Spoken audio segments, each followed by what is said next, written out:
Welcome to Shazwi through AI.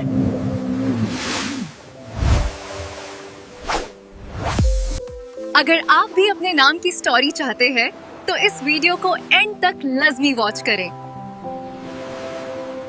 एक पुरसुकून और जदीद शहर के दरमियान द मैजेस्टी एम्पायर अपनी अजमत और बेहिसाब दौलत की वजह से पूरी दुनिया में मशहूर था। इस सल्तनत की रौनक कोई और नहीं बल्कि प्रिंसेस चांदनी थी, जो खुद भी चांद की तरह हसीन थी। चांदनी न सिर्फ इस एम्पायर की रौनक थी बल्कि एक बेमिसाल मॉडल भी थी। एक ऐसी मॉडल जिसके हुस्न का हर कोई दीवाना था। उसके लिबास में जड़े असली हीरे जवाहिरात देखने वालों की आंखें चौंधिया देते थे। उसके पास दुनिया की हर नायाब चीज और हर तरह का आरामो आसाइश मौजूद थी। मगर इस सब के पीछे उसके बड़े भाई प्रिंस असद का साया था। बचपन में एक खौफनाक हादसे में वालिदैन को खोने के बाद असद ने अपनी जवानी और खुशियां कुर्बान करके चांदनी को बेटियों की तरह पाला था। तुम्हारी मुस्कुराहट ही मेरी सबसे बड़ी सल्तनत है, चंदनी। उसने कम उम्री में ही पूरे एम्पायर की जिम्मेदारी अपने कंधों पर उठा ली और चांदनी की खातिर कभी शादी तक नहीं की।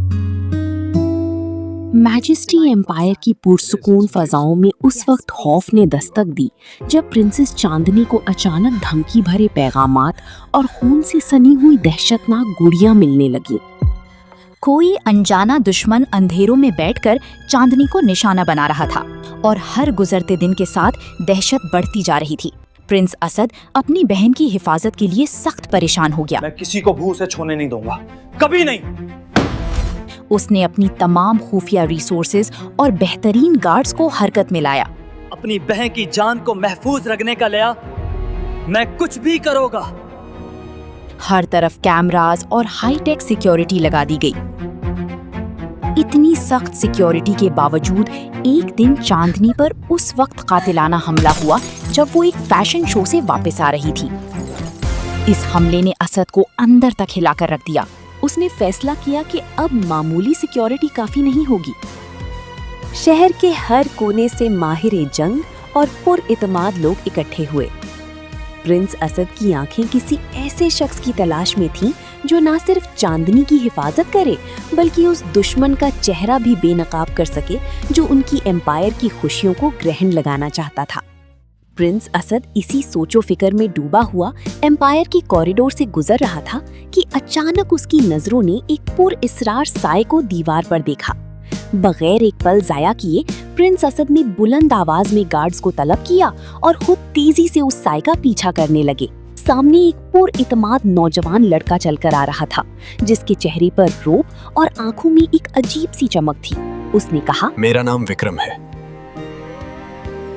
मैं सिर्फ नौकरी की तलाश में यहाँ तक आ गया। प्रिंस असद ये सुनकर दंग रह गया और उसने फौरन फैसला करते हुए कहा, तुम्हें नौकरी मिल गई है क्योंकि अगर तुम इतनी सख्त सिक्योरिटी के बावजूद मेरे एम्पायर में दाखिल हो सकते हो तो मेरी प्रिंसेस की हिफाजत भी बेहतरीन तरीके से तुम ही कर सकते हो। आज से तुम प्रिंसेस चांदनी की पर्सनल बॉडीगार्ड हो। जब प्रिंसेस चांदनी को नए बॉडीगार्ड के बारे में पता चला तो उसके दिल में उससे मिलने की एक अजीब तड़प पैदा हो गई। वो बेसब्री से इंतजार करने लगी। दूसरी तरफ विक्रम पूरे एम्पायर की सिक्योरिटी का जायजा ले रहा था कि चलते चलते वो प्रिंसेस चांदनी के बिल्कुल सामने आ खड़ा हुआ। चांदनी ने जब उसे देखा तो एक लम्हे के लिए उसकी नजरें रुक गईं। आंखें मिली, बिजली गिरी। विक्रम ने एहतराम से हाथ बांधकर प्रिंसेस को सलाम किया मगर चांदनी ने अपनी शाही गरूर में उसे इग्नोर किया। उस दिन के बाद से विक्रम प्रिंसेस चांदनी की हर बात निहायत खामोशी से सुनता और दिन के 24 घंटे उसके साए की तरह उसके साथ रहता। खो गया मैं, खो गया, नया नया नया। कभी कभी चांदनी उसे नीचा दिखाने के लिए कहती, तुम सिर्फ एक बॉडीगार्ड हो, अपनी औकात मत भूलो। मगर विक्रम पलटकर कभी जवाब नहीं देता था। एक तो वो चांदनी की दिल से इज्जत करता था और दूसरा वो अपनी हालत से मजबूर था। असल में विक्रम कोई आम जरूरतमंद नौजवान नहीं था बल्कि एक और अजीमो शान सल्तनत का प्रिंस था जिसके पास हर वो शायानी शान चीज मौजूद थी जिसकी कोई तमन्ना कर सकता है। उसके वालिद हर रोज उस पर शादी के लिए शदीद जोर देते थे। तुम्हें इस शादी के लिए हाँ करनी ही होगी। जिससे तंग आकर प्रिंस विक्रम अपना किंगडम छोड़कर भाग आया। मगर वक्त के साथ साथ विक्रम की आंखों में एक अलग ही एहसास पैदा हो रहा था। अनजाने में वो अपने दिल की सल्तनत प्रिंसेस चांदनी के नाम कर चुका था। अब वो सिर्फ फर्ज की हद तक नहीं बल्कि अपनी दिली खुशी से प्रिंसेस का ख्याल रखता था। नया नया नया ये प्यार है। तुम कभी सही काम नहीं कर सकते। एक दिन प्रिंसेस चांदनी का मूड किसी बात पर इंतहाई खराब था और उसके गुस्से की आग ने विक्रम को निशाना बना लिया। उसका गुस्सा इतना बढ़ गया कि उसने अपने पांव से अपनी हील उतारी और नफरत से विक्रम की तरफ फेंक दी। विक्रम ने खामोशी से अपना सर झुका लिया, निहायत एहतराम के साथ घुटनों के बल नीचे बैठ गया। बड़े प्यार और नरमी से वो हील प्रिंसेस चांदनी को दोबारा पहनाई।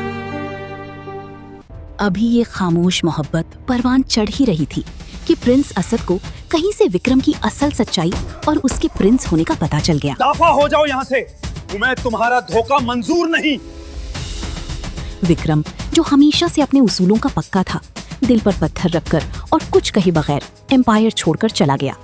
जब प्रिंसेस चांदनी को विक्रम के अचानक चले जाने का पता चला तो उसके दिल में एक अजीब सी बेचैनी और रेस्टलेसनेस पैदा हो गई। वो बगैर कहे कैसे जा सकता है?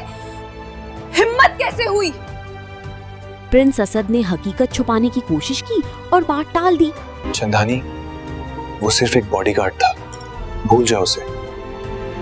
उस दिन के बाद हर दिन और हर रात चांदनी सिर्फ विक्रम के बारे में ही सोचती रहती। तुम सब मिलकर भी उस एक इंसान के बराबर नहीं हो। मगर चांदनी का दिल ये मानने को तैयार नहीं था कि उसका मुहाफिज उसे बताए बगैर जा सकता है। एक दिन प्रिंस असद को एक दूसरी अजीम और शान सल्तनत से शादी की दावत मिली तो उसने वो दावतनामा प्रिंसेस चांदनी के हाथ में थमा दिया और उसे वहां जाने की पुरजोर दरख्वास्त की।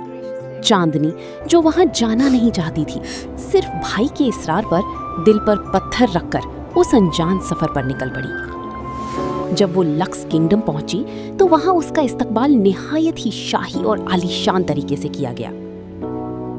मगर वहां की प्रिंसेस ऑनिक्स, जो चांदनी की खूबसूरती से हमेशा से जलती थी, अपनी झूठी शान दिखाना शुरू कर दी। ऑनिक्स ने चांदनी को जलाने के लिए अपनी एक्सपेंसिव एंगेजमेंट रिंग उसके सामने रख दी, मगर उसकी 1000 कोशिश के बावजूद चांदनी को कोई फर्क न पड़ा। मगर असली कयामत तो प्रिंसेस चांदनी पर उस वक्त टूटी जब एंगेजमेंट की रंगीन तकरीब में चांदनी एंटर हुई। जैसे ही चांदनी ने स्टेज विक्रम नहीं, उसके पांव तले जमीन निकल गई। वहां ग्रूम की जगह कोई और नहीं बल्कि विक्रम खड़ा था। वो विक्रम जो चांदनी की नजर में सिर्फ एक मामूली और गरीब बॉडीगार्ड था। भरी महफिल में चांदनी ने विक्रम पर सवालों की बारिश कर दी, मगर विक्रम खामोश रहा। तो उसे लगा कि विक्रम ने उसके गरूर का मजाक उड़ाया है। मगर तन्हाई में विक्रम के दिल का हाल कुछ और ही था और उसने खुद से कलाम करते हुए कहा, प्रिंसेस चांदनी, ये शादी मेरी खुशी नहीं, मेरे बाप की आखिरी ख्वाहिश और मेरी मजबूरी है। चंदनी, इस दिल पर हुक्मरानी तो आज भी सिर्फ आपकी है। विक्रम को किसी और के साथ देखकर प्रिंसेस चांदनी से बर्दाश्त न हुआ। जलन और गुस्से में आकर उसने एक बड़ा फैसला किया और अपने भाई प्रिंस असद को बुलाकर साफ कह दिया, भाई, आज इसी वक्त विक्रम की शादी के साथ ही मेरी शादी भी होगी। प्रिंसेस चांदनी की ये अचानक जिद और गुस्सा देखकर प्रिंस असद शदीद परेशानी में मुब्तला हो गए।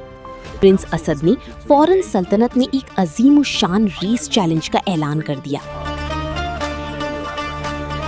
इस मुकाबले में कई काबिल नौजवानों ने हिस्सा लिया, जिनमें एक अमीर खानदान का बेटा मुदस्सम भी शामिल था। वहां प्रिंस विक्रम के दिल में एक अजीब उलझन थी। वो ये सब देख भी नहीं सकता था और उसे रोकने का इख्तियार भी नहीं रखता था।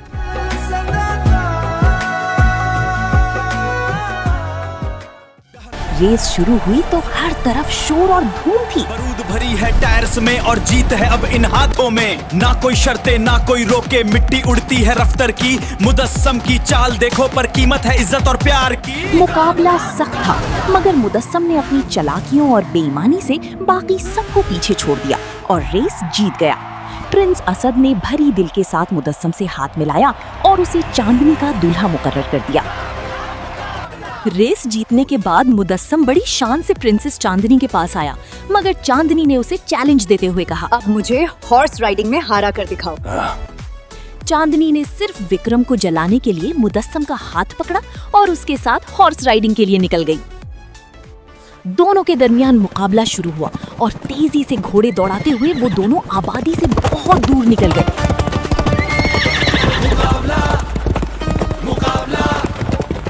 अचानक सामने से कुछ जीप्स ने चांदनी का रास्ता रोक लिया और उनमें से खौफनाक नकाबपोश गुंडे निकले और चांदनी पर गन्स तान ली। नकाबपोशों ने चीखती चिल्लाती चांदनी को जबरदस्ती किडनैप कर ली। दूसरी तरफ मुदस्सम हाँफता हुआ प्रिंस असद के पांव में गिर पड़ा और सब बयान कर दिया। विक्रम, जो वहीं मौजूद था, बिना एक पल जाया किए दीवानों की तरह चांदनी की तलाश में निकल पड़ा। 4 दिन गुजर गए। प्रिंस असद और पूरी स्टेट फोर्स ने हर जगह छान मारी, मगर चांदनी का कोई सुराग न मिला। मायूसी इतनी बढ़ गई कि असद ने भी उम्मीद छोड़ दी। मगर सिर्फ एक विक्रम ही था जिसने हिम्मत नहीं हारी थी। यहाँ प्रिंसेस चांदनी एक तारीख और पुरस्कार कमरे में कैद थी। 4 दिनों की नाउमीदी के बाद अचानक अगवाकारों ने उसे वहां से किसी दूसरे शहर मुंतकिल करने की तैयारी शुरू कर दी। चांदनी ने भागने का सोचा, तभी पीछे से एक खौफनाक मास्क पहने किडनैपर ने सर्द आवाज में कहा, सिर्फ मेरी हो, सिर्फ मेरी। इसके बाद चांदनी को जबरदस्ती एक बड़ी लग्जरी याट पर सवार करके समुंदर के पार ले जाया जाने लगा। दूसरी तरफ विक्रम को अपनी मख्फी जरायों से चांदनी की इत्तला मिल चुकी थी। वो बिना किसी को बताए समुंदर में अपनी पावरफुल जेट बोट के साथ लहरों को चीरते हुए याट की तरफ बढ़ा। विक्रम ने निहायत बहादुरी से चलती याट पर छलांग लगाई और मौत की परवाह किए बगैर दुश्मनों पर टूट पड़ा।